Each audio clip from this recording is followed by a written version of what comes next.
গুৱাহাটীলৈ যাম বাছ আছিলে 9টা বজাত আৰু এয়া আহি পালোহি বাছত তাৰপিছতে ৰাতিপুৱা 5টামান বজাত আমি গুৱাহাটী পালোহি বহুত দিনৰ মূৰত দুয়ো ৰিক্সাত উঠিছোঁ আৰু আমি আহিলোঁ দীঘলী পুখুৰী পাৰলৈ ইয়াৰ পৰিৱেশটো চাওকচোন ইমান ধুনীয়া পিছে ইয়াত আমি বেছি টাইম নকৰিলোঁ তাৰপিছতে আমি আহিলোঁ শ্ৰীমন্ত শংকৰদেৱ কলাক্ষেত্ৰলৈ বুলি যিহেতু আমি 12টামান বজালৈকে কাম এটাত ব্যস্ত আছিলোঁ সেইবাবে আমি ফুৰিবলৈ যাব পৰা নাছিলোঁ কমে 1টামান বজাতহে ওলাই গৈছিলোঁ কিন্তু তাৰপিছতে আহিলে নহয়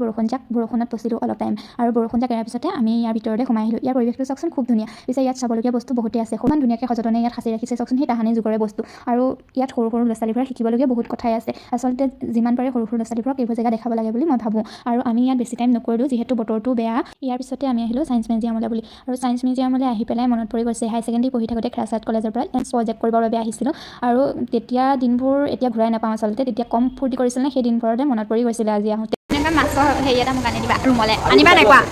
আনিবা নাই কোৱা মাছ অনাৰ কথা কোৱা নাই মই চাওকচোন গোটেই খেলা সামগ্ৰীবোৰ সৰু ল'ৰা ছোৱালীয়ে আৰু ইয়ালৈ সৰু ল'ৰা ছোৱালীবোৰ অনাটো খুবেই দৰকাৰী দেই মই যিমান পাৰোঁ ভাবোঁ মানে ইয়াৰ পৰা বহুতেই শিক্ষা ল'ব পাৰিব যিহেতু ছায়েন্সৰ প্ৰতিটো বস্তুৱে ইয়াত ধুনীয়াকৈ আছে আৰু আজিৰ যুগতো অকল পঢ়াত চোকা হ'লেই নহ'ব ন সকলোখিনি দিশতে আগবাঢ়িব লাগিব সেইবাবে সৰু ল'ৰা ছোৱালীবোৰক যিমান পাৰি এই জেগাখিনি দেখাবলৈ চেষ্টা কৰিম মোক কেনেকুৱা লাগিছিলে দেখিবলৈ নিজে হাঁহিছোঁ আৰু লাগিব আৰু হাউচত সোমালোঁ অলপ টাইমৰ কাৰণে আৰু প্ৰথমতে এইটো পোৱা হয় ৰাস্তাটো বিচাৰি পোৱা হয় ওলাই যোৱা কিন্তু সেই আমি হেৰাবলগীয়া নহ'লে বাৰু মই ইহঁতক কিন্তু ধেমালিতে ভয় খুৱাই আছিলোঁ আজি হেৰাম আৰু পিছে ফাইনেলি ওলাই যোৱা ৰাস্তাটো আমি পালোঁ বাৰু নেহেৰা কেনেকুৱা আজিলৈ বাই বাই ভিডিঅ'টো চাই কেনেকুৱা পালে জনাবলৈ নাপাহৰিব দেই